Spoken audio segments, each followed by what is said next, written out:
Greetings in the precious name of Jesus Christ.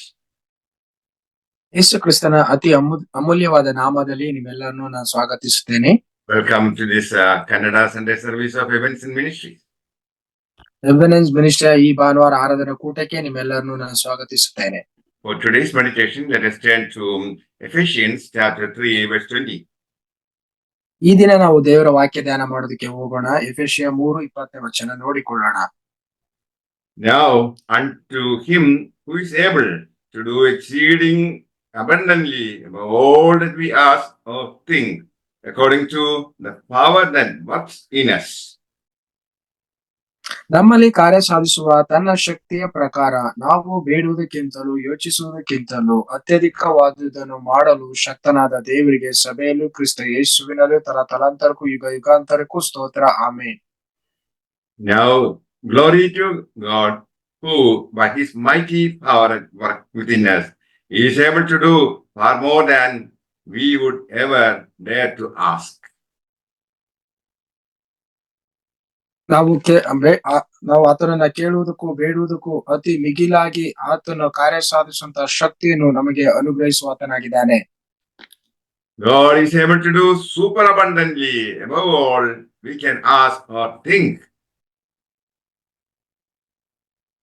ನಾವು ಕೇಳುವುದಕ್ಕಿಂತಲೂ ಯೋಚಿಸುವುದಕ್ಕಿಂತಲೂ ದೇವರು ಅಸಾಧಾರಣವಾದ ಕಾರ್ಯಗಳನ್ನು ನಮ್ಮಲ್ಲಿ ಮಾಡೋಕೆ ಶಕ್ತನು. He is also willing to do all of this for us as well. ಆತನು ಇದೆಲ್ಲ ಮಾಡುವುದು ನಮಗೋಸ್ಕರವಾಗಿ, ನಮಗಾಗಿ. We need to understand that God is bigger than we can possibly imagine. ನಾವು ಯೋಚಿಸುವುದಕ್ಕಿಂತಲೂ ದೇವರು ದೊಡ್ಡವರು, ಆತನು ಉನ್ನತನಾದವರಾಗಿದ್ದಾರೆ. Saint Paul prays that the Holy Spirit strengthen the inner being of believers. ವಿಶ್ವಾಸಿಗಳಲ್ಲಿ ಆಂತರ್ಯದಲ್ಲಿ ಆತನು ಹೊಸ ಬಲವನ್ನು ತುಂಬಲಿ ಅಂತ ಪೌಲನು ಪ್ರಾರ್ಥನೆ ಮಾಡ್ತಾನೆ. He wants the Son of God might find his place in their hearts. ದೇವ ಕುಮಾರನು ಅವರ ಹೃದಯದೊಳಗಡೆ ನೆಲೆ ಊರಿ ಆತನಿಗೆ ಪ್ರಕಟವಾಗಬೇಕು ಅನ್ನೋದನ್ನೇ ಆತನು ಪೌಲನು ಎದುರು ನೋಡ್ತಾನೆ. They must utilize the inexhaustible resources of Christ.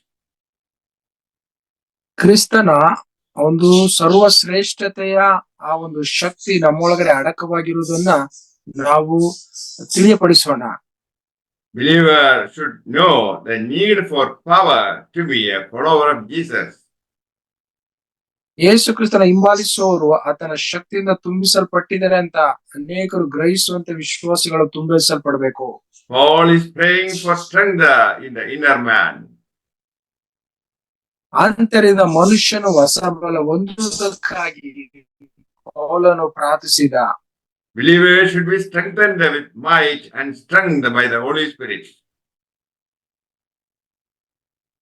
ಪವಿತ್ರಾತ್ಮನ ಬಲದಿಂದಲೂ ಆತನ ಶಕ್ತಿಯಿಂದಲೂ ವಿಶ್ವಾಸಿಗಳಾದವರು ತುಂಬಿ ನಡೆಸಲ್ಪಡಬೇಕು.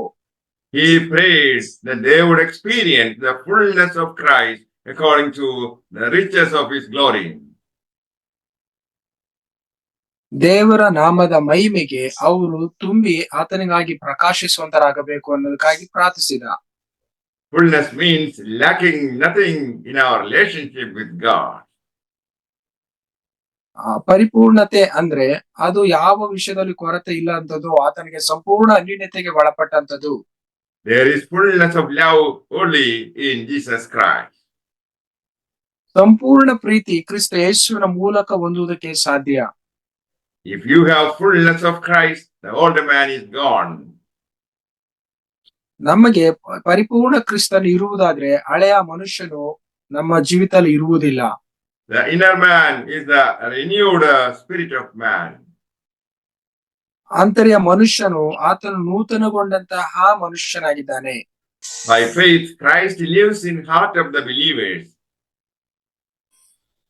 ಕ್ರಿಸ್ತನು ವಿಶ್ವಾಸಿಗಳ ಆಂತರ್ಯದಲ್ಲಿ, ಹೃದಯದಲ್ಲಿ ವಾಸುವಾತನಾಗಿದ್ದಾನೆ. Christ to dwell in our hearts, we must be rooted in his love.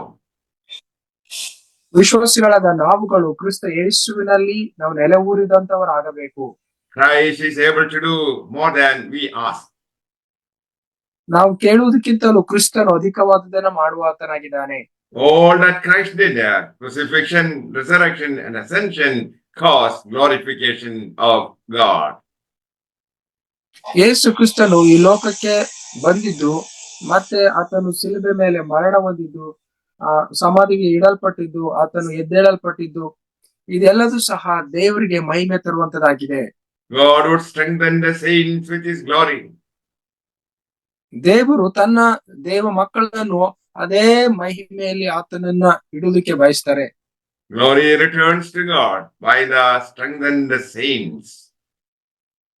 ಬಲಗೊಂಡಂತ ವಿಶ್ವಾಸಿಗಳಲ್ಲಿ ಆ ಒಂದು ಮಹಿಮೆಯು ಪ್ರಕಟವಾಗುತ್ತದೆ.